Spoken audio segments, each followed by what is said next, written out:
The history of the piano. The piano has been around for a long time. Although we do not have an exact date, we know that the piano was invented around the year 1700.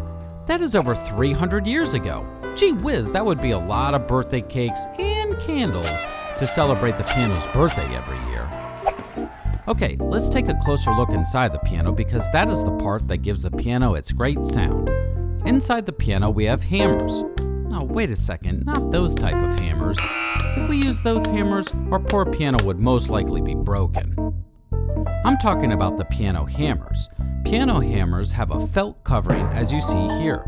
When we press a key down on your piano, the piano hammers hit the string, which creates a beautiful sound on the piano.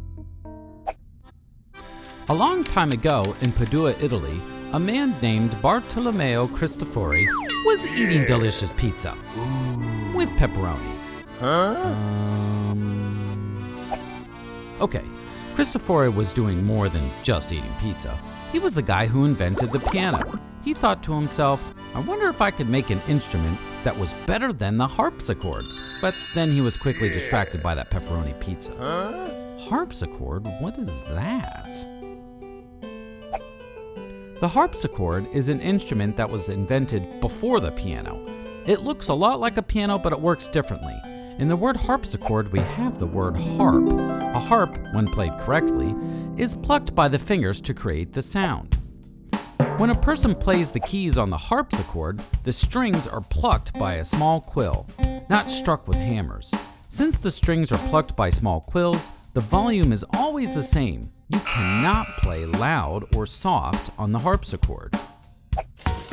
Cristofori was working hard building his invention.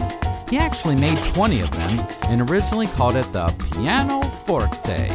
Let's take a closer look as to why he called it the pianoforte. In Italy, they speak Italian, and the word piano means quiet.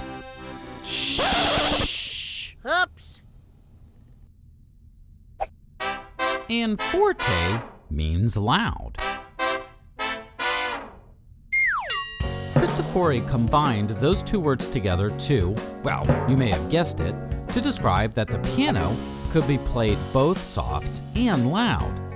Eventually, the word forte was dropped from the name, which is why we now call this great instrument the piano.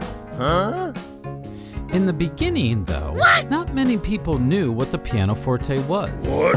And that made Cristofori very sad. Then, one day, a writer named Francesco Scipione wrote an article praising the piano and giving it a thumbs up. 2 thumbs up, actually. The piano became very popular, and Cristofori was so happy that he decided to throw a party. And of course, had pepperoni pizza. Okay, maybe that's not entirely true.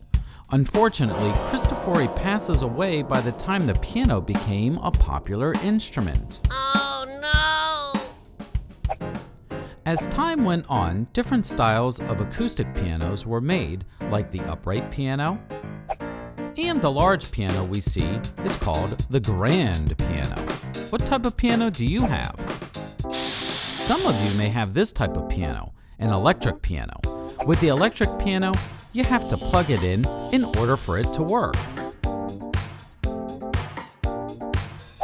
Let's review. Bartolomeo Cristofori was the guy who invented the piano. At first, not many people liked his piano, but eventually it became popular. We have types of pianos like the upright piano, grand piano, and of course, the electric piano. And that, my friends, is the history of the piano.